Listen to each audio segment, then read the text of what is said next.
शाडूच्या, POPच्या आणि लगद्याच्या तिन्ही प्रकारच्या मूर्ती बनवतो.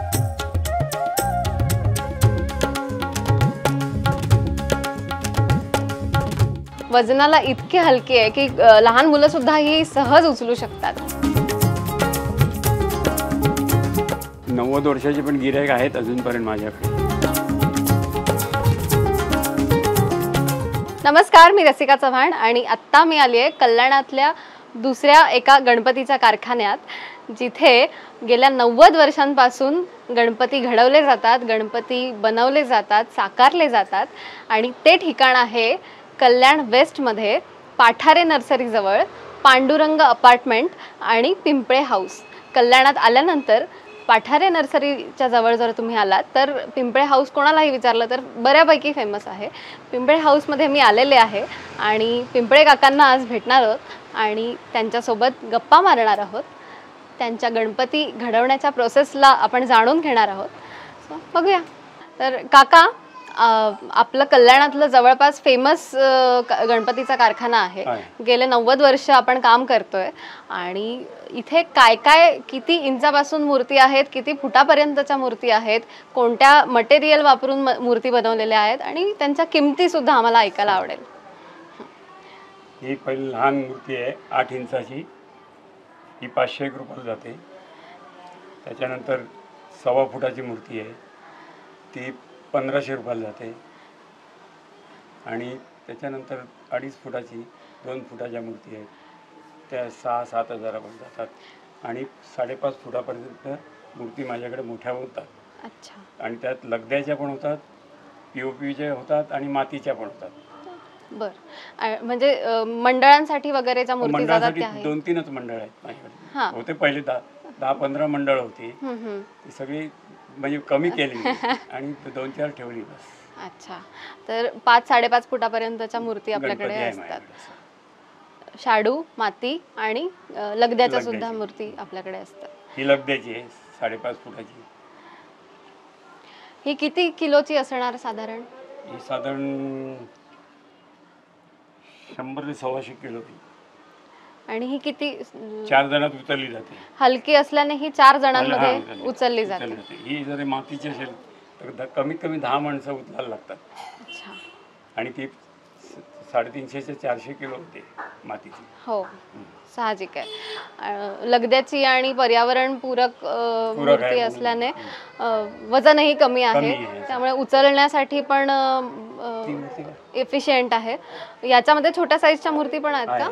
याच्यानंतर आपण लगद्याच्या मूर्ती सुद्धा बघूयात, ज्या वजनाला अतिशय हलक्या असतात आणि कागदाच्या आणि लगद्याच्या असल्यामुळे त्या वजनाला हलक्या असतात, उचलण्यासाठी एफिशियंट असतात. अरे वा, फारच हलकी आहे. साधारण 1 किलो वगैरे पण, अर्धा किलो आहे. साधारण अर्धा किलोची ही मूर्ती असेल. उचलण्यासाठी इतकी हलकी आहे, वजनाला इतकी हलकी आहे की लहान मुलं सुद्धा ही सहज उचलू शकतात. अतिशय सुरेख आणि बारीक असं काम याच्यावर केलेलं आहे. डोळे इतके रेखीव आहेत मूर्तीचे. कृष्ण रूपातली ही मूर्ती, सोबत मूषकही आहे आणि मोदकही आहे. कलर कॉम्बिनेशन, रंगसंगती अतिशय सुंदर आहे. ही मूर्ती बघता क्षणी मनात भरते. आणि ही एकच नाही तर अशा अनेक मूर्तीज आहेत, जवळपास सगळ्या मूर्ती मनात भरतात. कुठली घेऊ आणि कुठली नाही असा प्रश्न इथे आल्यानंतर पडतो. ही किती फुटाची मूर्ती आहे? ही 15 इंचाची मूर्ती आहे. 15 इंचाची. आणि ह्याची किंमत किती जाते साधारण? ही 2100 रुपये. 2100 रुपयांपर्यंत. याच्यापेक्षा मोठ्याही मूर्ती आहेत आपल्याकडे? मोठ्या पण आहेत, 5.5 फुटापर्यंत लगद्याची आहेत. हो, ही पाहिली. पण याच्यापेक्षा जर घरी गणपती बसवायचा असेल दुसऱ्या पण आहेत ना. ह्या सुद्धा लगद्याच्या मूर्ती आहेत. ह्याही लगद्याच्या मूर्ती आहेत. किती फुटाची आहे ही? ही 2 फुटाची आहे. ही 21 इंच आहे. आणि तो गुलाबी मूर्ती सुरेख आहे. शाडूची आहे ही पण. आहा हा, सुरेख डोळे आहेत, इतके रेखीव डोळे आहेत की जणू खरेच वाटतायत. गुलाबी रंगाच्या रंगसंगतीत, रेखीव डोळ्यांच्या रंगसंगतीत ही जी मूर्ती आहे अत्यंत सुंदर आहे. माझं नाव सुरेश काशीनाथ पिंपळे. मला जवळजवळ 55 वर्ष झाली काम करतो आहे मी. आणि ह्या कारखान्याला 90 वर्ष झाली आणि ते कशी म्हणजे पहिले काका करायचे आमचे मोठे, त्यांचं DP लोहार त्यांना फक्त ते रेझरमुळे त्यांना लोहार पदवी मिळाली, त्यांचं DP लोहार ते नाव पडलं. त्याच्यानंतर त्यांनी वडिलांना शिकवलं आणि वडिलांजवळ हा गणपतीचा कारखाना आता तू कर असं सांगून ते रेझरच्या ह्याच्यात फॅक्टरीमध्ये लागलं. त्याच्यानंतर वडील करत होते, त्यांच्याबरोबर मीही करायला लागलो आणि मग त्यांनी 75 वर्षापर्यंत काम केलं वडिलांनी आणि मग शेवट मला सांगितलं का आता तू बघायचं हे सर्व. गणपती साधारण तेव्हा 300-350 वडील करत होते, पण मी मग ते 1500पर्यंत गणपती केले, होलसेल चालू केलं. त्यामुळे हा कारखाना मग तेवढा हे झालं आणि ह्या कारखान्याला घर पुन्हा दिलं, माझं राहतं घर, आणि मी दुसरीकडे ब्लॉक घेऊन तिथे राहायला गेलो. गणपतीच्या देवीची मूर्ती, त्याच्यानंतर श्यामजीची मूर्ती आणि काही आलं का म्हणजे कोणी मागितलं तसं फोटो देऊन त्याप्रमाणे करून पण देतो. शाडूच्या, POPच्या आणि लगद्याच्या तिन्ही प्रकारच्या मूर्ती बनवतो. मी 14 वर्षापासून काम करतो. वर्ल्ड ट्रेड सेंटरला 50 मूर्ती झाले, 28 वर्ष देत आहे मी.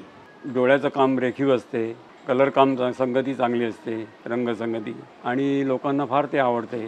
त्यामुळे एवढे वर्ष लोक घ्यायला येतात. 90 वर्षाचे पण गिऱ्हाईक आहेत अजूनपर्यंत माझ्याकडे. मोजके गिऱ्हाईक आहे 4-5 जण, का त्यांना किंमतही सांगायची नाही, पावती लगेच ही मूर्ती पसंत आहे लगेच पावती त्यांना द्यायची, जी किंमत असेल ती देतात ते. तर या कागदाच्या आणि लगदाच्या मूर्तींमध्ये साध्याच मूर्ती नाही तर विशेषतः लालबागचा राजा किंवा दगडूशेठचा गणपती अशा वेगवेगळ्या रूपातला गणपती सुद्धा आपल्याकडे अवेलेबल आहे.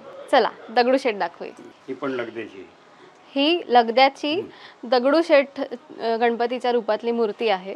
वजनाला अत्यंत कमी, सुबक मूर्ती आणि रेखीव डोळे, त्याच्यासोबतच अत्यंत सुंदर मनात भरणारी रंगसंगती, इतके छान दागिने.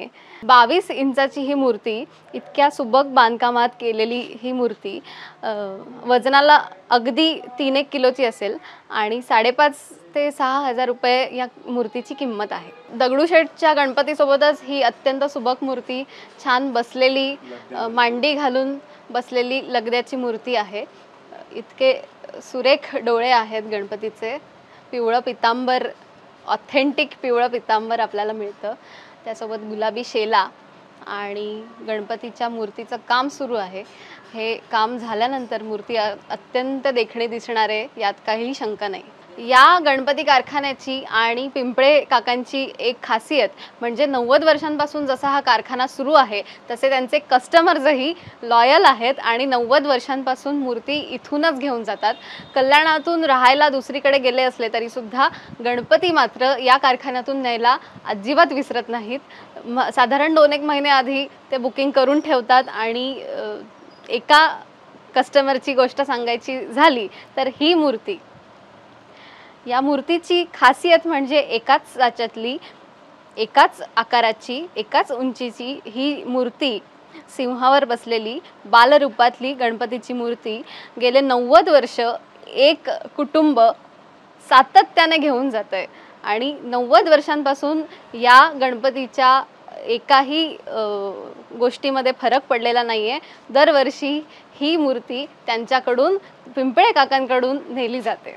आपल्याला साध्या गणेश मूर्तींसोबतच वेगवेगळ्या आकारातल्या आणि वेगवेगळ्या रूपातल्या मूर्तीसुद्धा अत्यंत लोभनीय असतात आणि तशा मूर्ती घेणारे लोकसुद्धा आहेत. तर त्यांच्यासाठी बनवलेल्या खास मूर्तींपैकी एक म्हणजे ही कोळी रूपातली होडीवर बसलेली सुरेख मूर्ती. छान भुरे भुरे केस आहेत, त्यांच्या डोक्यावरती लाल रंगाची टोपी आणि कोळी बांधवांचा गणवेश. त्यांचा छान परिधान केलेला आहे कॉस्ट्यूम आणि त्याच्यासोबत त्यांचे दागिने आणि छोटासा मूषक, तोही कोळी बांधवांचा रूपातला. इतकी सुरेख आणि इतकी छान मूर्ती आहे. सोबत मासाही दिलेला आहे, पाण्याचा आकार दिलेला आहे, पाण्याचा फील दिलेला आहे. सो ही मूर्ती नक्कीच बघण्यासारखी आहे, विशेष आहे. जर तुम्हाला असं काही वेगळं करायचं असेल, असं काही वेगळं हवं असेल तर तेही आपल्याला या कारखान्यामध्ये मिळतं. नरेश कुंभारांकडे आम्ही लगद्याचे गणपती प्रशिक्षण चालू होतं तिथे आम्ही गेलेलो शिक्षणासाठी. आम्ही दोघंही गेलेलो होतो, माझे मिस्टर आणि मी. तिथे आम्हाला ते शिकवलं आणि पूर्ण झाल्यानंतर मी पिंपळाच्या पानातले गणपती केले आणि ते वर्ल्ड ट्रेड सेंटरला खास विकायला दिलेले होते आणि ते पूर्ण विकले गेले माझे गणपती. आणि नरेश कुंभार कोण? नरेश कुंभार कुंभारहळ्ळीमध्ये त्यांच्या कारखान्यामध्ये प्रशिक्षण दिलं आम्हाला, सगळ्यांना शिकवलं गेलं. कोण आलं होतं प्रशिक्षण द्यायला? पाटकर साहेब आलेले होते. नाव काय त्यांचं? ते लालबागचे होते. लालबागच्या राजा बनवतात ते मूर्ती. ते मूर्तिकार आलेले होते आम्हाला शिकवायला. तेव्हापासून मग आपण लगद्याचे गणपती पण सुरुवात केली. मी गोल्डन काम, वॉर्निश आणि सजवायची मूर्ती पूर्ण सजवायची करते. सगळे त्यांच्यावरती खडे दागदागिने सगळे पूर्ण. अच्छा. आणि तुम्ही साधारण लग्न झाल्यानंतर इथेच सगळंच काम करता? पॉलिश काम करते सगळं पूर्ण गणपतीचं. अच्छा. दरवर्षी काय उत्साह असतो आणि काय फिलिंग असतं तेही मला खूप आवडते हे काम करायला. मी घरातलं इतकं पटपट आवडते आणि कारखान्यात लगेच येते. अतिशय आवड आहे मला कामाची. तुम्हाला किती वर्ष झाले इथे काम करताय? मला लग्न होऊन आता 42 वर्ष झालेली आहेत, पण मी 30-35 वर्ष झाली मूर्तीचं काम करते. अरे वा. काका आणि काकू, खूप छान वाटलं आज इकडे येऊन आणि तुमच्याशी गप्पा मारून, तुमचे किस्से ऐकून फार बरं वाटलं.